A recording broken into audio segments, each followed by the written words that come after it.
The Business of Cleaning, the podcast that brings cleaning industry expertise straight to your ears. We're kicking the year off strong with Mark Miller from Payroll Select. I'm going to let him introduce himself, but I will say that we're going to have a great episode on payroll and what you need to know about payroll to make it an effective tool for your business. So Mark, why don't you introduce yourself? Great. Thanks, Halie. Mark Miller, Payroll Select. Started the business over 15 years ago, been in the industry, in the space for about 25, both with a national company and a few regional, local companies. So, yeah, it's been good. It's been a good run. Great. So can you tell us more about Payroll Select and what you do? So we are a payroll outsourcing company. So we work in the payroll tax to filing, employee payment realm is kind of the core.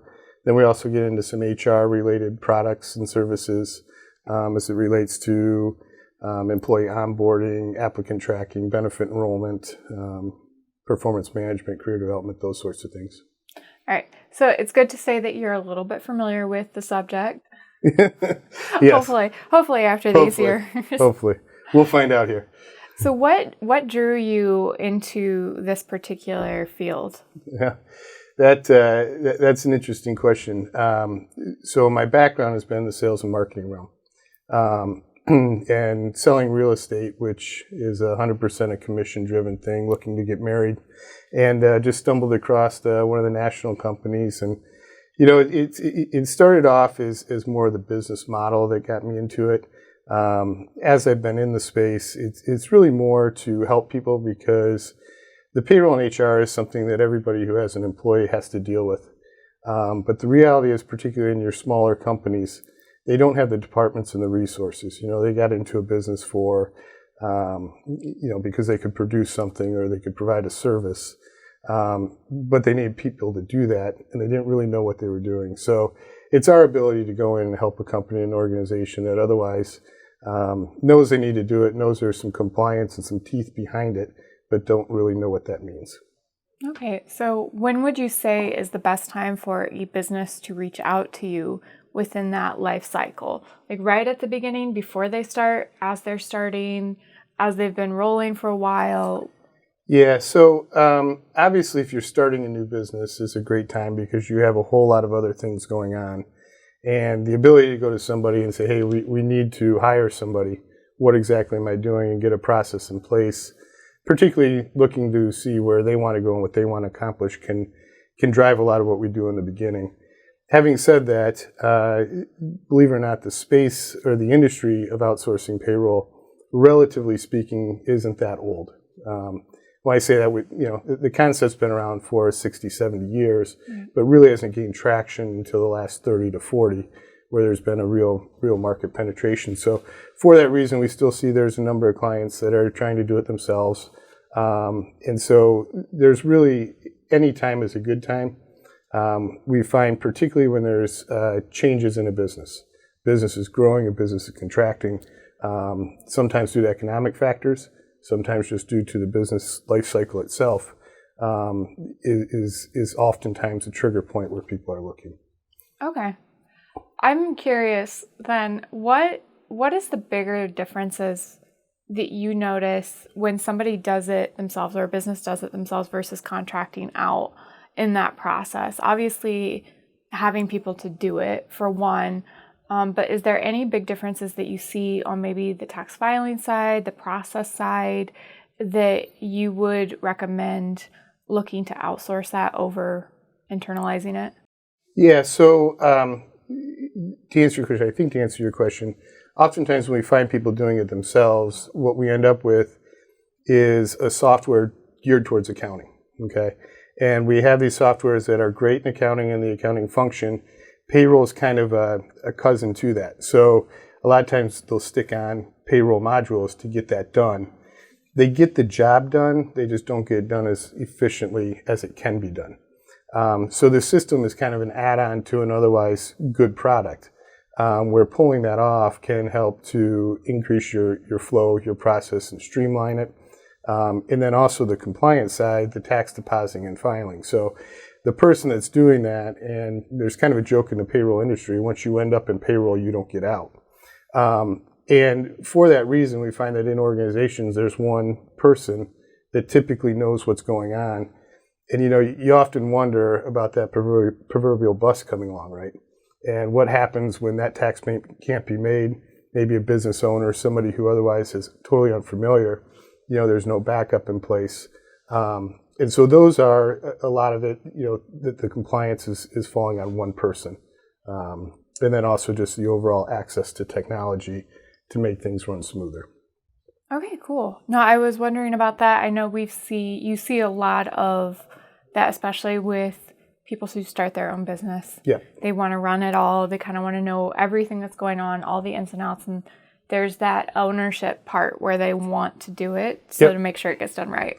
Yeah, and the reality is in a business, vast majority of the time, your biggest expense is your employees and your payroll. So people want their hands in that. They want to manage that, which is great. One of the things that I would challenge people to do is to make sure they're not so ingrained in the details that they miss the details.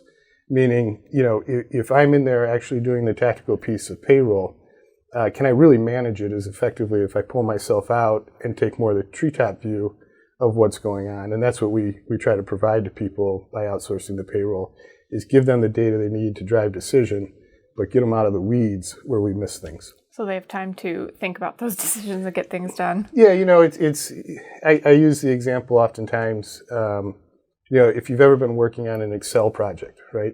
And you're just beating your head against the wall on your Excel project, and all of a sudden somebody comes up behind you and says, hey, you just have your formula off here, make one change and you're good to go.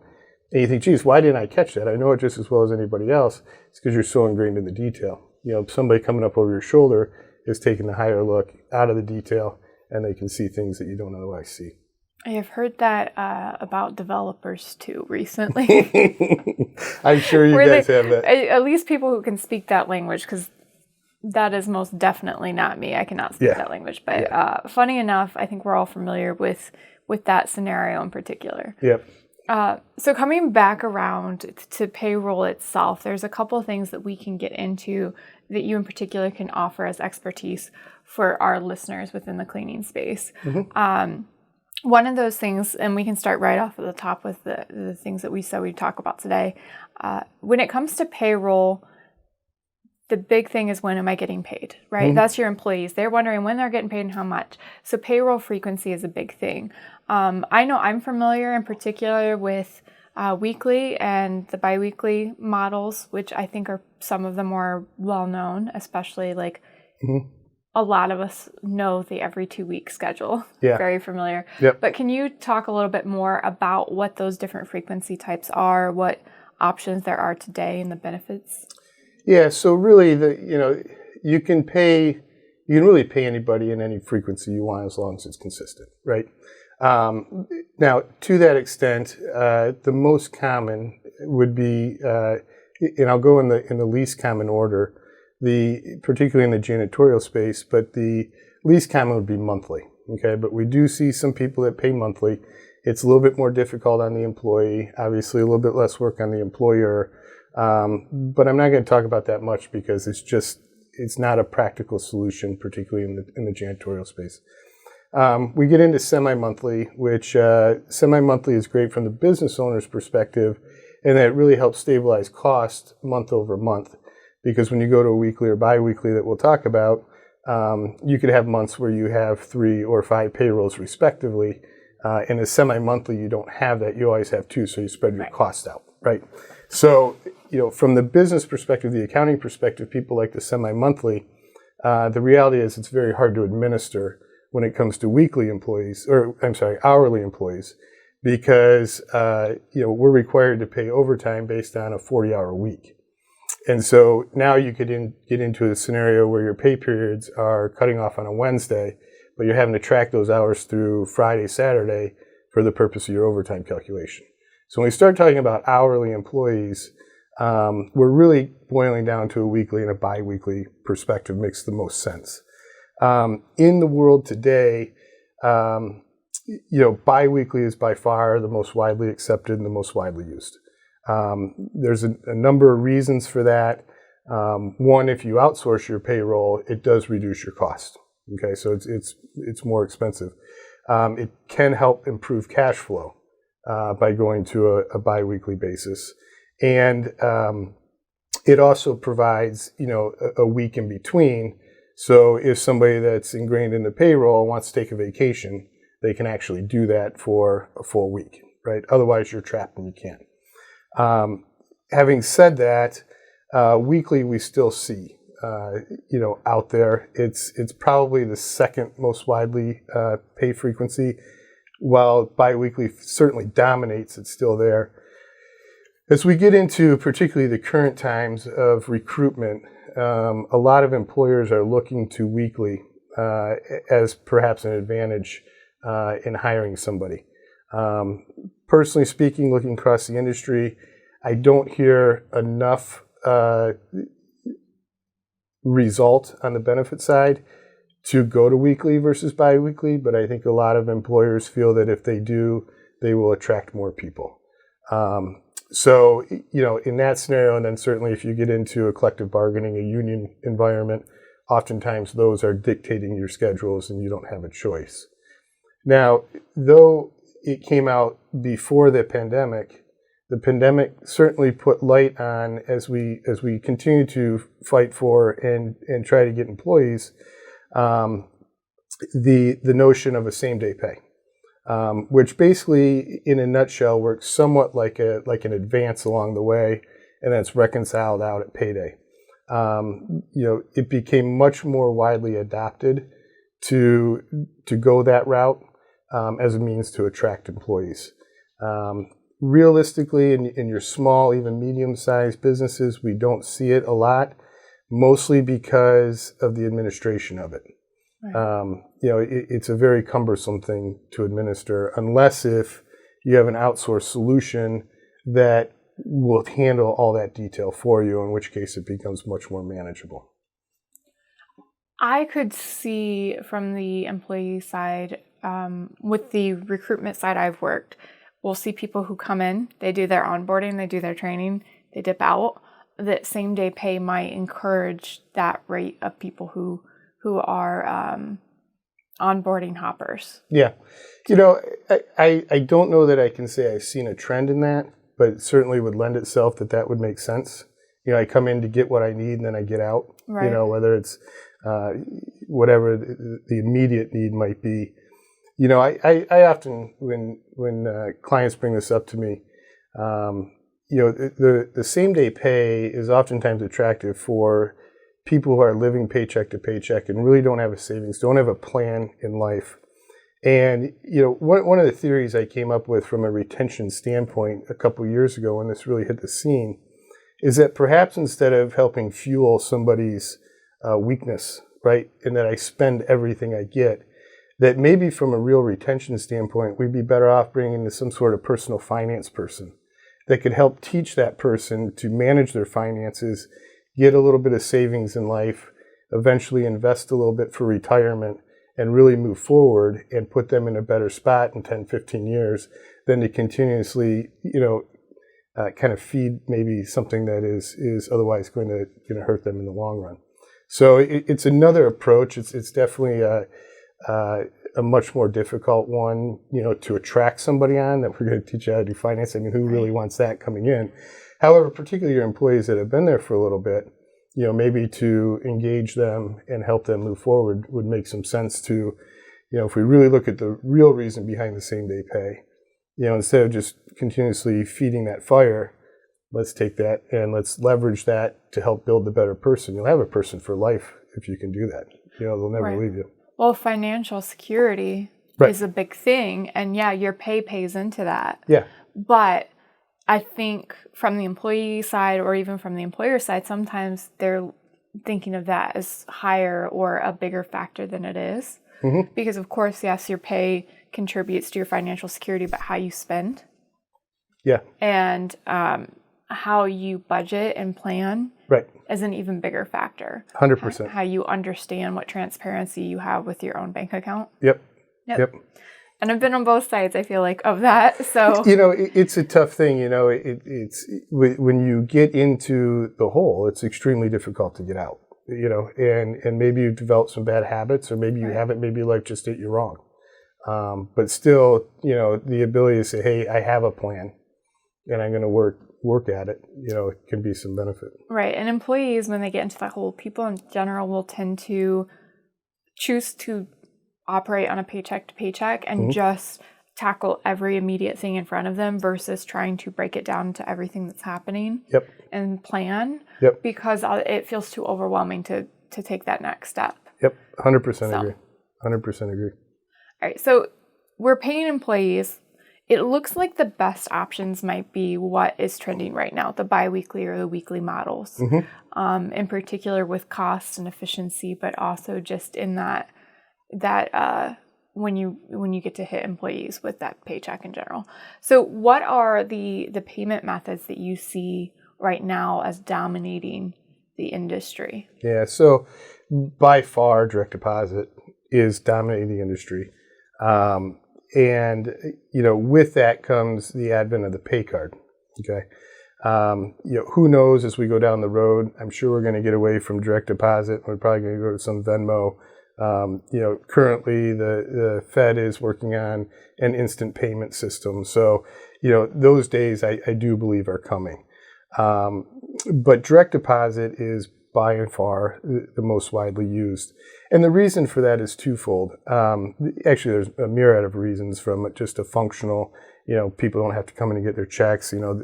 This is the old way to look at direct deposit, if you will. People aren't coming in to get their checks and then going down to the bank and cashing them, on company time, that sort of thing. I mean, that's kind of the way we used to look at direct deposit and the advantages of it. Today we're getting into it, and though it's been around for quite a while, but into check fraud. And check fraud is certainly one of the broadest, particularly payroll check fraud, is rampant as rampant can be. So you certainly eliminate that aspect of fraud from a check perspective when you go to a direct deposit. Now, we can talk about it later, we can talk about it now. There's a whole other thing going on with fraud behind direct deposit in total that's very real. But back to the payment methods. So you have your direct deposit. The other thing it does is there's a thing called unclaimed funds, right? So if somebody doesn't cash a check for, I believe it's a year, you need to either contact them and reissue payment or turn it over to the state to unclaimed funds. So now you turn into a reconciliation problem of these checks that are uncashed. We're needing to chase them and then ultimately have to do something with them. So you eliminate all that. One of the disadvantages or challenges to direct deposit is not everybody has an account to deposit money into. Right. Okay, so for whatever reason it is, banks do communicate. They know who's written bad checks, who's had to close their checking account, and it will prevent them from getting bank accounts at other banks. So they're called unbanked employees, right? And one of the ways around those and to continue to offer direct deposit is through a pay card. Pay cards, you can get them through payroll providers, you can get them through your banks. I recommend going through a bank or your payroll provider versus going through, another means for that, because the industry has gone through a lot of consolidation and one's bought and then you're changing numbers and it's a pain. But back to the benefits of that, when you get an unbanked employee, one, now you're issuing a check. Those are oftentimes being cashed at check cashing facilities, right? Though you really don't have any liability behind it, you can get claims that, hey, this is a bad check, you owe me. And it's like, no, we don't. That's between you and the employee, nothing to do with us. But the other thing you get is from the employee side. That employee, if they're unbanked, they need to go cash that check somewhere where they don't have a relationship.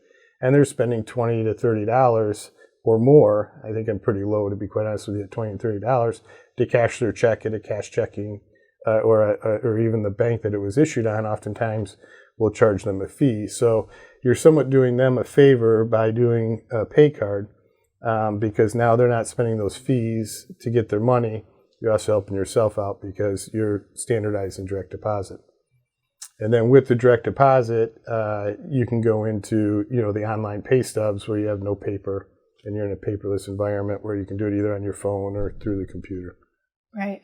I have seen that. I've seen it where as employees come in, they can either set up direct deposit or opt to receive one of the pay cards. And Yep. so then they just fill out a form. And then we would submit it on our side so it goes straight through to payroll and everything is good. All they had to do is in their onboarding process fill it out. Yep, exactly. So. Yep.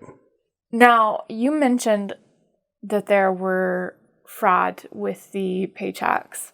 And I haven't worked with the paycheck method, like the old-fashioned paper and pay stubs. But where does that fraud come in that you typically see the problem?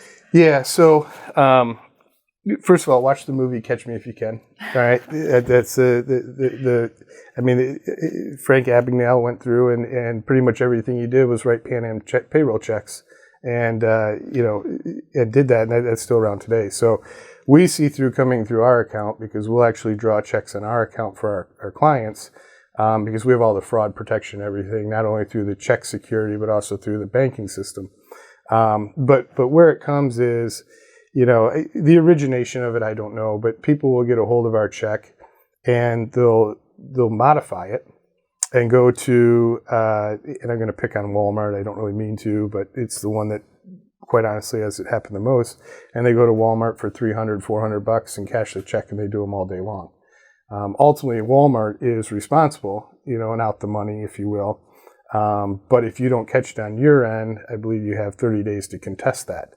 So if you're behind in your bank reconciliation, that's coming through and you're out that money and there's nothing you can do about it. Right. And that employee is long gone, and oftentimes you don't even know what employee it is. So we'll get checks that come through that have companies you've never heard of on them, but it's still our routing number and account number, and it's not even an employee name or anything. They've just modified the check to do it. Huh. So, and it is. I would tell you that we probably get 2 to 3 of those a week that try to clear that we're rejecting because they're fraudulent. They typically tend to be smaller in nature. So I don't know the threshold off the top of my head, but there is a threshold that basically nobody's going to go after it, meaning law enforcement. So people know that. They'll sit out in front of Walmart. They'll give you $100 to go and cash a $300 check. They take their 2, you take your 1, and you're done. It's hard to believe, but it's still there. Right. Well, and you imagine it with any time you experience or see fraud or like phishing attempts even online and stuff. You people, this is their career. They figured out how to make money off of it. Yep. And so when they run into a company like yours, they can detect and handle it, Right. I mean, they already got their money and gone. Right. So. Yeah, the people doing it, they don't get caught. They just go on to the next. Right. And unfortunately, we try, for the benefit of our clients, to see if we can somehow track it back to the client that it came from. And then if we can track it back to the employee through examining the checks and that sort of thing, just so they know, hey, there's something originating from this employee in your organization. You might want to evaluate it. But sometimes they're so good you have nowhere to go. So from the employer side, if you're working with a company like yours and you get word of that, what is the best steps to take? That it's going to depend on the organization, but I would sit down and I would never make the assumption that somebody did something guilty, right? Or that they are guilty. But maybe to sit down and say, hey, we found this. It appears, whatever trail leads us to that person, and just want to have a conversation about it, because I believe, and I give people the benefit of the doubt, I believe in most cases that employee probably has no idea that it originated from them. It's probably they left it on a dresser, maybe a roommate's friend, took a picture of the check, took a photocopy of the check, something, and then went out and did something with it, would be my suspicion. So the employee doesn't even know it's happening. But I think to engage the conversation in a very non-accusatory way, just to try to flush out and see, kind of what's there, if there is anything. Well, and then hopefully if something like that happened, then it would make them more aware of their space when they are handling their check. Yeah. So to decrease Yeah, I would agree with that. And it also gives credibility that we're kind of watching what's going on in the organization and making sure we have good people. Yeah. Yep, deters any future behavior. Yep, exactly. All right, now then because we're talking about fraud, and you mentioned it also occurs with direct deposit. Yeah. So what are ways that they manage fraud on that side that we should look for? Yeah, so talk about getting good. I mean, these guys are really good. So you'll read about in the paper, I know here in Toledo, if you follow stories, the city of Toledo just had a wire thing. I say just probably about a year ago. Somebody sends an email, it's always an email, that we need $750,000 wired because of this project. The payroll person goes, or the accounting person goes and wires the money, just learn out that the account, nothing is real, right? So in payroll space right now, it used to be that people would hack into the system as a whole, change every bank account number in the system, and then when you went and ran payroll, you had no idea those account numbers were changed. And on payday, somebody calls and says, I didn't get paid. Nobody got paid. What happened? Well, somebody hacked our system, changed all the bank account information, and we never knew it. Right. So now you just, whatever your payroll is and your net pay into your direct deposit, it's gone. Most systems today have stops for that can help prevent that. Our login credentials have become more difficult. I know in our software in particular, you have to sign off on any change that has happened to a bank account, so you know if something's changed, to prevent that. So then we kind of went from seeing where they're changing the entire company to now they're just going after targeted individuals. So the scenario plays out that payroll person gets an email, says, hey, I need to update my direct deposit. Here's my new routing and account number. And, it's a spoofed email or an email's been hijacked, whatever the case may be. Payroll person goes in, changes it. Scenario plays out the same. Payday comes. Employee calls and says, I didn't get my direct deposit. Well, yeah, you just sent over a change. I never sent over a change. And all of a sudden we know we have a problem, right? Mm-hmm. Now, that scenario we typically see in management upper level employees. The reason for that is, one, their pay is more, but the other is we advertise them on our websites. Okay, so what these fraudsters, if I will call them, what they're doing is they're going out to your website, they're finding out who your top employees are, because they know a couple of things. They know, one, you're going to make the most, right? They know, two, that you're going to be giving direction to somebody that reports to you, or that is otherwise going to do what you say, right, without much question, because we don't question that. And so they know that the odds of getting a change are much higher, and they can get more information. So they're usually coming through those means. And the really, really good ones are actually going to the extent of going out to social media right now. Okay, so they'll go out to social media, they'll look at your Facebook page or whatever you're on, and they'll realize that you just bought a house, right? Because when we buy a house, we want to go out, we want to tell everybody, we take pictures and the whole thing. Right. So now when they send you that email, they say, hey, I'm as a part of buying my house, because they know that you put out on social media, you're probably told everybody at the office too, right? So as a part of buying my new house, a condition of my loan is I need to change my bank account information. Can you please update my next direct deposit to this? It's got to be you, right? Because you just told me part about your personal past or your personal history that all lines up, so it has to be you. You go change it, and boom, we're done. They don't even think about it. They just go change it. They go change it because it's got to be real, right? Halie told me she's buying a house. Makes complete sense that the condition of my loan is to change my direct deposit. Yeah, it's got to be from her, right? Man, I should put that on my social. So, I'm buying a house, and the financial guy's like, no, she's not. I'm like, right. So, really, at the end of the day, the best prevention is first of all, anytime you get anything through email, be on your toes, right? I mean, that should be 101 for everybody today.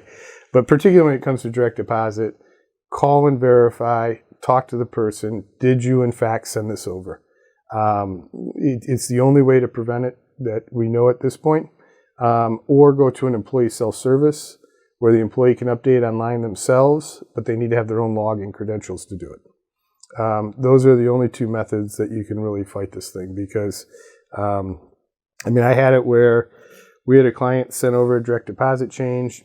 I called them and just said, hey, just want to make sure that it is in fact real. Yeah, it's real. So did you physically talk to the person? Yeah, I talked to them, about 2 hours ago. Okay, so you're 100% comfortable. Yeah, we're 100% comfortable.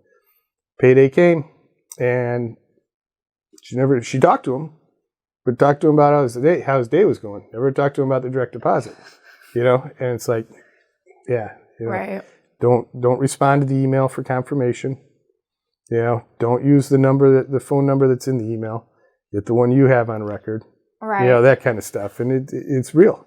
I will tell you, once a month, we have something that is fraudulent come through that we're catching most of the time. But, it's when you call somebody and ask them if you verify it and ask them 3 different ways and they say yes, some do slip by. But right. Well, and one of the things, we did a data security episode a little bit ago. So one of the things we talked about a little bit was looking for phishing attempts and things like that through email. Mm-hmm. And so sometimes you can be able to check, like the domain Outlook will make it somewhat easy. Yeah. But there are some, I'm sure, that can find ways around that.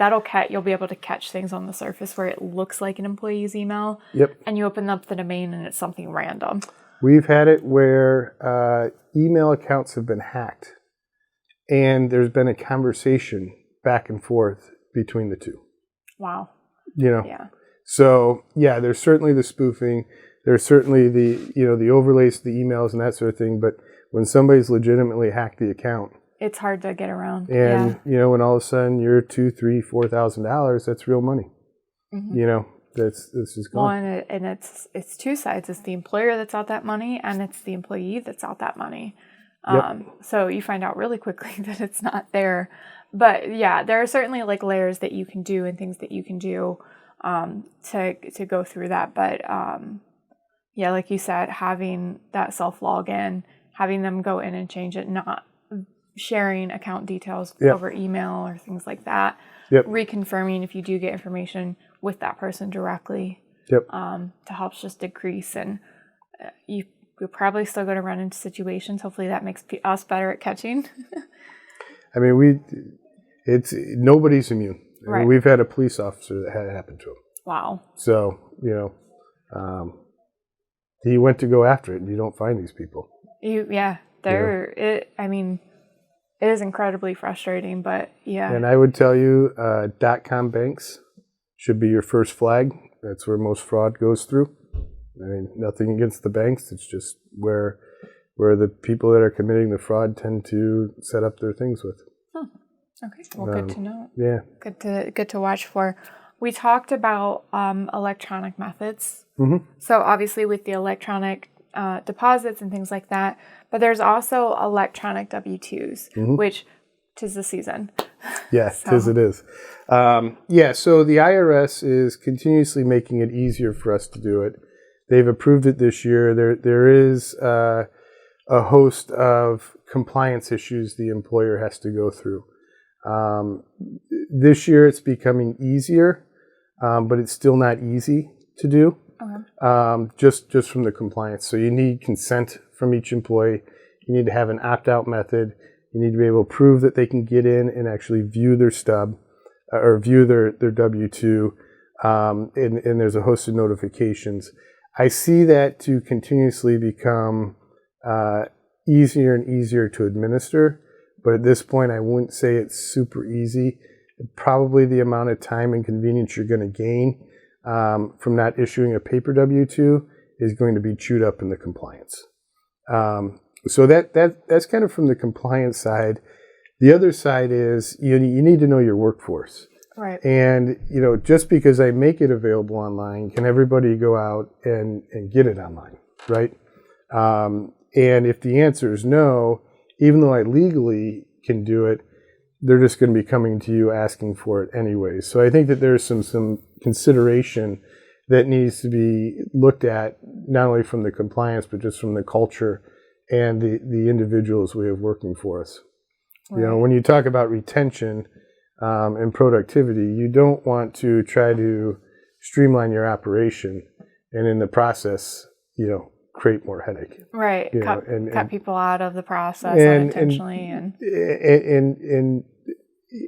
and work the opposite direction of what you're doing because you think everybody should be able to get online and get them, and nobody can. Now, conversely, if you have a workforce that everybody has a smartphone then it's a fantastic thing. And unfortunately, in the janitorial space, turnover, we have quite a bit of, right? Very, very high turnover. Right. So now you have all these people that maybe otherwise aren't connected to the company anymore that are trying to get onto your portal. You need to make sure that that is still active and still able for them to get into. Right. Well, and then one of the things I can imagine it's alluring just because then you don't have to hunt down people's addresses, right? Which is always its own game, right? Especially with age diverse and economically diverse workforce. You're going to get into a lot of technological differences, but also you're going to be more likely to run into situations where people move frequently. They're not willing to share their address, or maybe the address they share isn't actually accessible. So you'll run into that. So it might be tempting to be like, well, I don't have to track them down. Right. But the flip side is they might not be able to track down a computer or have a phone where they know how to operate it to the point of accessing that W-2. Yeah, you certainly have that, but then you also have, the potential that the emails change on those people. So from the electronic standpoint, you have that as well. So, that's certainly in a high turnover environment, something that is a struggle, but I think you certainly change emails a heck of a lot less, believe it or not, than you do change your address. Yeah, I think I would agree from personal experience, but it does make sense. Yeah. One's easier, but done less. Yeah. So this year, to the electronic side, I definitely see where that's going to 100% be in the near future, because, like I said, every year the IRS is making it more and more obtainable to do. In the past, it's just been, you had to verify everybody's email. That you did get a response so many days before the W-2 deadline and so on and so forth. And a lot of that's starting to subside. Right. And I imagine when it was first starting and before, because of it being newer, it just made it harder because there's not the established processes. Mm-hmm. Yep. 100% correct. So, all right. Well, then we talked about W-4s and withholding questions and owing taxes. So high tax season. Yeah. So now's the time we're going to start getting those, right? Over the course of the next 3 months. So, with those, the IRS hasn't necessarily made this an easy thing for us the past 2-3 years, and the changing of the W-4 in 2020, and it's created a bunch of confusion. And the best thing that I can say to that and to employers is you really want to stay out of the realm of advice and helping people when it comes to that. It usually doesn't end up well because there's so many other factors that can go into what's owed than just their W-2 income. So you're best off to refer that on to whoever helps them with their taxes, or to the IRS website. Does have some good tools that you can forward on to them to help them calculate what they're going to owe for the year, that sort of thing. But I find a lot of times people want to help their employees. It's a natural thing to want to do to help them, particularly when it comes to filling out W-4s and that, because let's be honest, most employees don't know what the heck they're doing. Right. But it's a game you want to stay out of.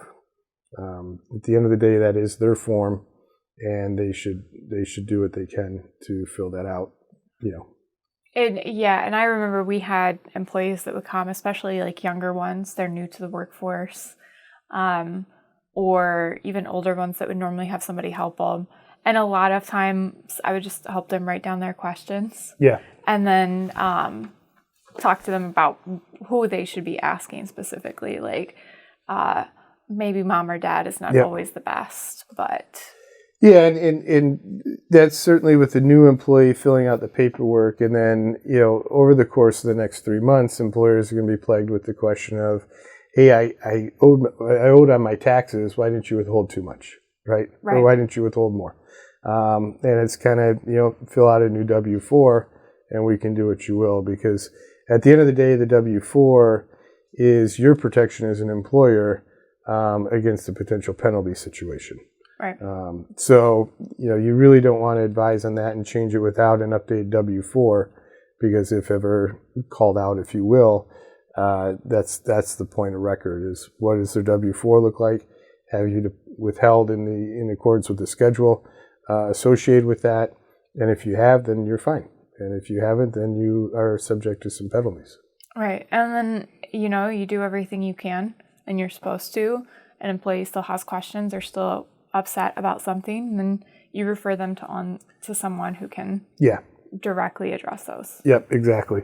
And on the new W-4, there's a provision for a second job. It's a pretty blanketed thing. But there's a lot of factors in life that go into what you owe on taxes more than just what's withheld on your W-2. So those all would need to be taken into consideration, which is well beyond the scope of an employer. Right. This is one thing that you can confidently say that it's better if they go to their financial advisor or someone who's... Yeah, and I'd love to help you, but unfortunately, I'm just not the one. Right. And I think you have the right approach. You never want to tell somebody no without giving them a direction to go. Right. And so, no, I can't help you, but, who does your taxes for you? Well, I do them myself. Well, when you have questions related to that, who do you go to? Dig a little bit and help them search for that person. Exactly. And a lot of people are just overwhelmed. So giving them a next step. Yeah. And giving them a next step that will help them to a next step. Yep. Will make them feel more comfortable, and then they come back and they're good. Yep. I mean, let's be honest with you. When it comes to paying taxes, nobody likes to do it, and everybody's afraid of it. Right. So. And I've had team members, they would come back and they'd say, hey, I went and talked to so-and-so, and it's a lot clearer now. Thank you. And I'm like, I didn't do anything, but you're welcome. Yeah. Glad I could help. Yeah. Yeah. And it was just, I just, asked a couple questions and got them to the next person they need to actually talk to. And that was... For sure. When you're faced with a 16-year-old or an 18-year-old this is their first job, they're very like, oh my God. Right. So. Nope, 100%.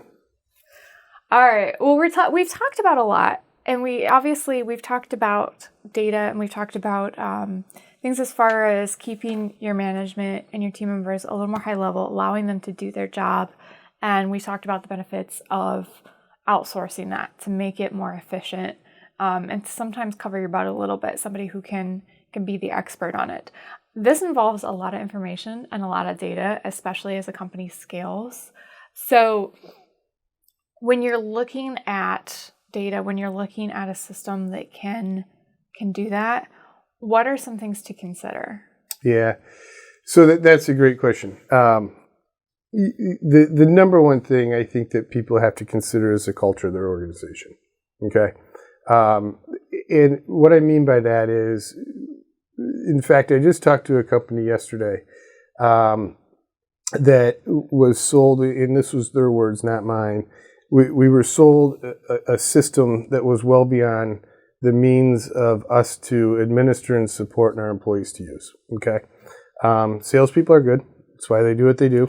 But make sure you really understand how that's going to apply and work in your organization. So what I see a lot of times is people come out and want this, in let's just say a 75 employee company, want to put in a system that is designed to make things flow easier for their employees. So we want to do electronic onboarding, right? We want to do electronic benefit enrollment. And we want to do our performance reviews online. We want to encompass that all online, right? And as from the sales perspective, I can paint that picture extremely well for you, right? I can say, hey, no problem. Right now, where you're chasing the paper forms, all they have to do is go online. They fill them out. They're stored electronically. You no longer have to do anything, right? Benefit enrollment, just go ahead. They'll do it on the system. It'll flow through, update your carrier, update payroll. You don't touch a thing and this and that. While that's true, it's also very untrue, right? Because we know, we just talked about the W-4 form, right? People have questions. Well, now when I'm sitting there doing it on my phone and I have questions, I stop. And do I go back and do it, or do I get caught up in something else, right? So now we're still having to chase that down. So it has 100% application in organizations. We just need to understand within our organization what we're going to have to do to go push that through to make it happen, right? Because just because I'm told it's easy. They get an email, they click on it, they go through and fill all this stuff out. That's great, right? In theory, that's great. And it's like a bell curve, right? So 20% of the people are going to do that, no problem. It's going to work exactly as you said. 20 of the people, yeah, we're going to be chasing them still. But the notion that kind of is out there is that you won't have to chase them because I make it so easy for them. So the technology is great. The applications are great. We just need to understand when it comes to our organization, how exactly is that going to fit in, right? You guys being in the software business, right? Right. It's going to be much better event than it is for somebody who's down along the border that's dealing with the language barrier and dealing with maybe, those young people coming into the workforce that have no idea what a W-4 is, right? So where are you in that process, and what can we do to utilize that technology, but what additional is going to be needed from us that's different than what we're doing with the paper or the other things. So I would say to looking at technology and organization, the number one thing is to look at your organization, what's going to fit. Now, the second biggest thing is a lot of times I find that people go to technology to cure a problem that is not curable through technology alone. So, my onboarding process is terrible, right? So we'll go out and we'll do an electronic onboarding. Well, great, right? But you got to tell us what you need on the onboarding process. So we're not going to write the process. We're going to give you the tool to implement your process, right? And so people, I see this a lot in organizations, particularly ones that are having issues anyways. They come in and want to put in this great HR system to fix their HR problems. It's like, well, guys, you got to go back to square one. You got to get HR policies that make sense. Let us know what those are. Then we'll go in and help get the system to help administer that. Right. And the policies, the processes, the foundations of what you do, technology is a channel. Mm-hmm. It's not a. We talked about our systems as a solution. In a way they are, but they are not the solution to the people problems, right, or the process problems or the policy problems. And let's be honest, if you're having a problem in your HR world, it probably goes back to people, right? And technology isn't going to fix people. Right. But if you got the people and you got things rolling, it certainly advances that significantly. But it doesn't, don't throw the Hail Mary and go out and buy a sweet HR package to fix issues you just don't want to address. Right. And usually you'll see that where you're ready for it is that efficiency is your next big thing to address. Yep. Hey, we got this thing clicking pretty good, right? But I just feel like it's taking us longer to complete the tasks that are working well. Right. You need technology. Right. That's when, Yep. Exactly. All right. Well, and we're talking about technology and payroll and HR in general. And there has been a lot of evolutions in what that looks like, I think, from when some of us entered the workforce. I mean, even when I came in, it was probably different than what it was 5 years before that, to what it is now, and the systems that have evolved, and things like turning things electronic, to the UI and how people interact with things. And I've sat on calls to walk people through electronic onboarding. People who are retired, who never use systems like this, and who just want to pick up part-time work. And now to get there, they need to fill out everything digitally through a system. And they've never done it. And my favorite lady was very familiar with where her technology level was and called me up and said, I would like to do this ahead of time because I know I'm going to be slower at it. Will you help me? We weren't going to set up a screen share in this situation. So it was a phone call. She was logged in. I had to walk through and make sure that I knew what screen she was on by verbal descriptions. I did tell her, hey, we have a period in our onboarding days to go over this in person if you would like. We can wait. And she preferred to do it ahead of time just because she didn't want to be the one to hold people up. And it was describing things like arrow keys and what to click, exactly when to click, and making sure that she had all of the information she needed in advance. But I've done that. And that's one thing when you're looking at systems like this. Do you take into account that there is going to be times like that where you have to walk somebody through step by step? It doesn't make them a bad employee. Right. Their job may require very little technology, especially in the commercial cleaning space. If they can use the scrubbers, if they know what to do their job and they do it well, and they do it how you want it, who cares if they're good at walking through the system once or twice a year like they need to do. Right. But they probably still need a little help, which means you have hours of work to dedicate from your own staff. Do you have the staff for that? Do you have staff that's trained Right. on helping with that? Yep. So, yeah, and that's a very good point. I mean, certainly everybody comes from a different technological background. right. The reality to today is technology is more and more accepted and adopted. I mean, for example, take somebody who's in their retirement years. With Social Security, your options are get online and manage it and figure it out yourself, or go sit for half a day to a day in the Social Security office to probably get a 50-50 answer, right? Right. So oftentimes we see government that drives a lot of this. Even back to direct deposit, that's all driven by Social Security, right? And them not wanting to produce checks. And we see that with the technology of registering for Social Security. And so certainly, that plays down into industry and plays down into, larger companies, and it filters to smaller and smaller and smaller. And so, yeah, I do see that. And the need, though, still to help people is really the key. We look at technology or onboarding, and I'll just say onboarding instead of technology, but as a means to streamline our internal efficiencies, right? But one thing we can't do, particularly when you talk about employee retention and something like the janitorial space where you have an extremely high turnover, is you take that human factor out of it, right? And so now all of a sudden when I'm sitting with you and going through and saying, I need you to fill out W-4, here's the I-9, let me verify these two pieces, and we're having interaction, right? You lose that interaction. So if you want to retain somebody, you want to have the relationship, right? Because at the end of the day, that's really what matters. And so going the electronic onboarding is awesome from the efficiency from the people, but we got to remember, if we're not going to do that, we need to take our time to connect with these people on a human level, right?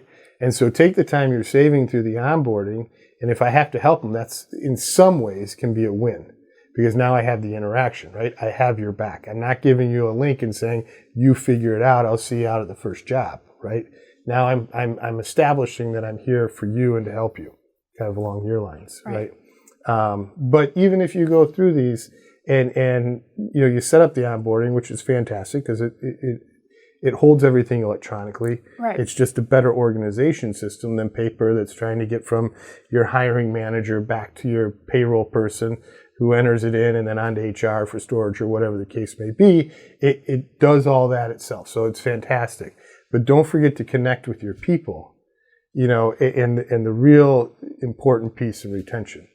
And sometimes I see that loss as we want to automate things, take that 15, 20 minutes that I go through that onboarding packet with you and sit down and talk to me about me. Let's talk about and let's connect and use that time more efficiently than shuffling paper. Right. Well, in our onboarding classes, one thing we did is they have to sign up for direct deposit or ADP. ADP, you're going to sign up right in front of me. Yep. So I see it. I see it. I'm good. And that's that was paper and pencil when we did it. And then the other thing that we did with the direct deposit was digital. So we tell them what they had to bring in ahead of time, probably 5 or 6 times. You'd still have somebody who would forget. Yeah. Some people, it was just, okay, can you log into your bank app right now? Right. And it's typically on this menu. I'm not going to look at your phone. Not even going to get close to looking at your phone. Yep. But it's probably within this part. Do you see it? Okay, good. You're going to type that in right here. Then you can close your phone, make sure it's locked. You're good to go. Some people, especially your younger employees who their parents set up their banking account, they forgot to bring it. Yeah. Every time. Right. So then I would follow up with those people in person. I can go track down our payroll people and check the system. I'm going to follow up with them. And then I'm probably going to ask them to verify it's off their checklist. Right. And then I'll double check with my people. But when I can do that and I get that confirmation, they felt like they're heard, they felt they're followed up with, but there is also this open window of if they have a problem, they can come ask. Yeah. Yep. So, and I think that's the thing is, back to the beginning of this and your culture is to make sure you stay true to yourself and that you're doing what you need to do. Use the technology, but don't hide behind it. right. Get out in front and talk to those people. The fact is that a company is people and it's run by people. So it is. We had, I don't know if this is still on topic or not, but we had a client who, actually in the janitorial space, and one arm of the business was out cleaning and getting the jobs done, if you will, and they're fighting for people. So they would get people, and it's kind of let's go, and the paperwork would kind of get lost. And somebody in the office is having to chase the paperwork, right? And now it comes time to payroll, and what do we do because we don't have the paperwork? It just was a mess. Right. And they called and wanted to implement onboarding because they wanted to solve this problem. And it's, hey, we can help solve some, but you're still going to be chasing because you can't have somebody go the first day. You're better off having that supervisor have a tablet with them. And here, we're driving in the truck. Let me have you do your onboarding while we're driving to the job or whatever the case may be. Right. So it's thinking outside of the box. You're not going to get around chasing somebody. But, I can tell if you've done onboarding by just looking in the system. I don't have to go chase, 2 or 3 different people to figure that out. Right. So bring your sign-in information and have a backup plan when they didn't. Yep. And where their Gmail requires double verification, and they don't have that either. Can't fix everything. Can't fix everything, but you can get pretty close, and you start to find workarounds with people, and that's having a human at the forefront of that makes that possible. Yeah, and we're talking about the onboarding experience, but take the onboarding experience to build a positive environment and a positive thing. We how many times do we hire somebody? And, this is more in the office side, but we don't have your desk or your computer yet, but you're going to hang out in the conference room because your computer is going to be in 3 days. What does that say to somebody coming in? Or, a cleaner coming in that, hey, we'll have to get to the onboarding paperwork and the handbook and all that in a little bit, but let's go out to the job. And what are you telling me? The job's more important than me. Right. So. Right, being prepared, being ready, having a clean process where they feel like they know what's going on, communicating what's going on, all that stuff that you have to have in place and understand what you want to do, and then technology comes along and supports and makes it more efficient. Yep. So. And at the end of the day, I want to work for a place that has their organization together. Right. I don't want to be in a firestorm. Right. But small, medium-sized businesses just starting out, going through rapid growth, we're in fire drill. So we at least have to give the persona that we're not, right? Right. Right. And some of these things will definitely help get you there. Yeah. And it's not a book that's not been written. Right. The payroll book, there's processes out there. And sometimes it's like replicating somebody's to start will get you where you need to be in this moment. Yep. Yeah. And to your point of outsourcing, outsourcing, while we're not necessarily going to write policy, we can certainly give you direction. Right. And say, hey, in vast majority of cases, this is what we see, what happens with this. The people who have diverted off of that is because of this reason. Right. So within your organization, let's talk about your organization and let's see what might work the best for you. You're going to have to do this. You're going to have to follow this, but we can help guide you in what is typical in your industry and in an industry and organization of your size. Right. It's just it's advice and expertise you didn't otherwise have. Correct. And it can go a long way into making you more confident in the decisions you make. Right. And we try to look at it and say, hey, if you want to go and do this grandiose HR electronic system, we're going to have a conversation first to say, let's talk about your organization and how it's really going to be used. Because the last thing we want to do is go in and put a bunch of work, and you do a bunch of work for something that you're not going to follow through on anyways. Because your problem is, you have one bad apple in your organization that's going to squash the whole thing. Right. We're going to tell you, why don't we take care of that? And then we'll take care of putting the system in where it's going to be the most effective. You're not going to fail. Exactly. All right. Well, thank you, Mark. I think that is all of the questions and things that I wanted to touch base on in particular. Did you have anything else that you wanted to leave our listeners with? No, I would just tell you, I don't mean to beat a dead horse, but man, check your direct deposits. I will tell you that. Check your direct deposits. And if you're going to implement anything in your organization, make sure it's going to fit your culture. All right. Well, thank you. All right. Yep. And then thank you, everybody, for tuning in to this month's episode. Keep in the loop by our social media or by following us on our website where we'll post updates. In the meantime, feel free to look back through our archive of episodes, in particular that episode on data security that we did with Oliver Grivey, or one of our episodes on employee retention. Thank you, and have a great rest of your month.